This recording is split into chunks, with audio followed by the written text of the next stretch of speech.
everyone, I'm Chef Mike. I'm over here at the Change Plate in Belgrade, Ohio. Today we are going to be making a vegetable curry. Now, this particular dish is packed with tons and tons of ingredients and different flavors going on here, so there is going to be some ahead of time preparations that will need to be done. So the first step that you're going to want to do when approaching this dish is get your starch components working. So we're going to start with some baked potatoes. You're going to want to get those in the oven for about an hour before you're planning on doing this dish. The same goes for our brown rice. You're going to want to get that going well in advance to make sure that it's set and ready by the time it's time to shine this particular dish. So, to my left, I have our pan heating up, getting ready to go. I prefer to preheat pans just to kind of get some of that room temperature off of them, make sure that we're not going to waste any time once we actually get to the cooking process. So we're going to go down through the list of ingredients here as I'm putting them into the pan and creating this dish. First, we have our diced tomatoes still in juice. This is a low sodium product. Put that right in there. Get those going. This is going to kind of serve as a barrier for the rest of our ingredients so they don't stick to the pan too badly and burn on us. So we've got that in, and turn the heat up just a hair. Next up, we're going to throw our onions in. I like to add these earlier in the process because the longer an onion cooks, the more that flavor comes through in the finished product. So, got that going. The pan should have a nice sizzle happening to it by this juncture if you've preheated your pan properly.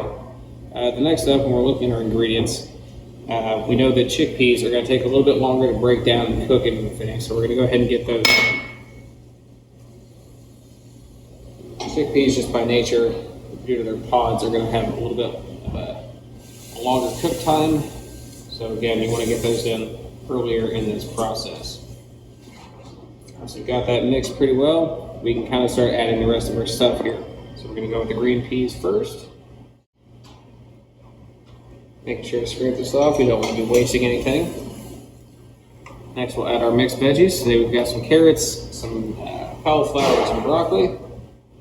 Like most things, this is customizable to your liking, so should you choose you want to add different veggies than those, then by all means, feel free to do so. So, now we've got this mixture going around here. Ideally, you want to let this cook for a while before you start adding your pre-cooked potatoes and rice. For today's purposes, just to speed things along, we're going to go ahead and start getting these items in there. So, first up, we got our potatoes in. Get those kind of mixed around with everything else. Ideally, you want to have this dish mostly cooked before we start adding our seasonings. Reason for that, typically the last things that go into the pan are the first things that are flavor-wise are going to pop for you. So, get a little bit of our rice in.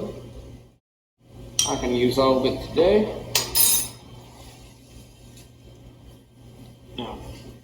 Again, normally you're going to want to let this cook for a while, let those vegetables render down, make sure that everything's nice and tender and the flavors have cooked together. But in order to speed this process today, we're going to go ahead and start adding our seasonings.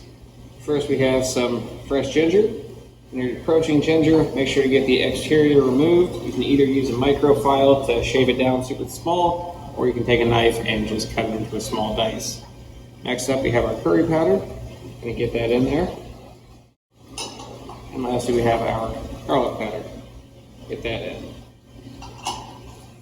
So when you're making this at home, you got your potatoes cooked off, you got your rice ready to go.